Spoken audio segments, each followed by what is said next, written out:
आज हम बात करेंगे what is happening in gulf states.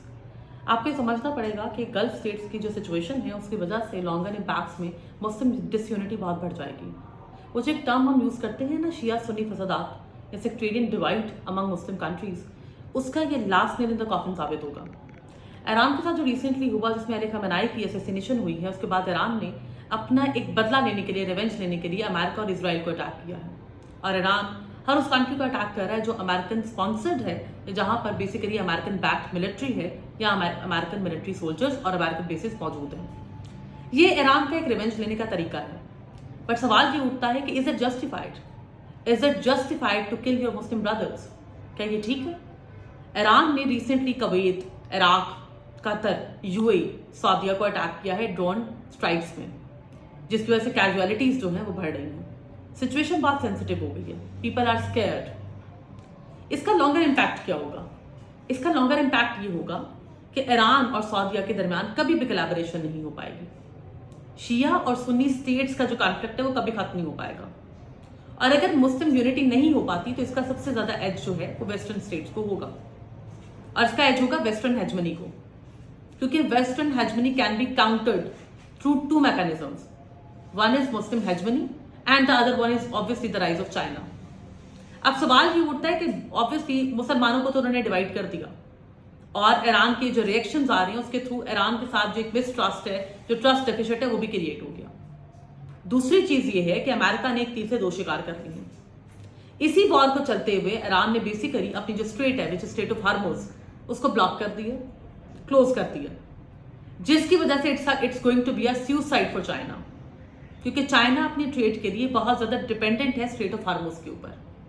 याद रखिएगा, स्ट्रेट ऑफ हार्मोज जो है वो बहुत इंपॉर्टेंट है, not only for China but also for Europe, क्योंकि यूरोप और चाइना दोनों की बात की जाए तो वो 80 to 90% गुड्स की ट्रांसपोर्ट के लिए, फूड ट्रांसपोर्ट के लिए, ऑयल के लिए डिपेंडेंट है स्ट्रेट ऑफ हार्मोज के ऊपर। अगर ये ब्लॉक होता है तो इससे होगा क्या?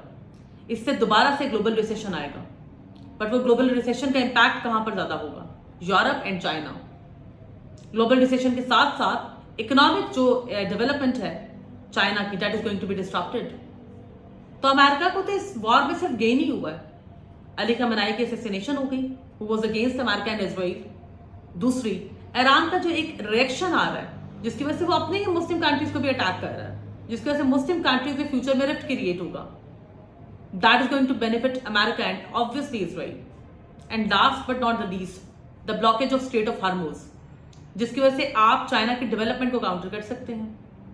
ये तमाम तर चीजें अगर लॉन्गर रन में देखी जाए तो ये अमेरिका को बेनिफिट कर रही हैं, या फिर ये इजराइल को बेनिफिट देंगी कि मुसलमान वन पेज पे आके उसको काउंटर ही नहीं करेंगे। तो ये हमें समझना पड़ेगा कि व्हाट इज हैपनिंग एक्चुअली।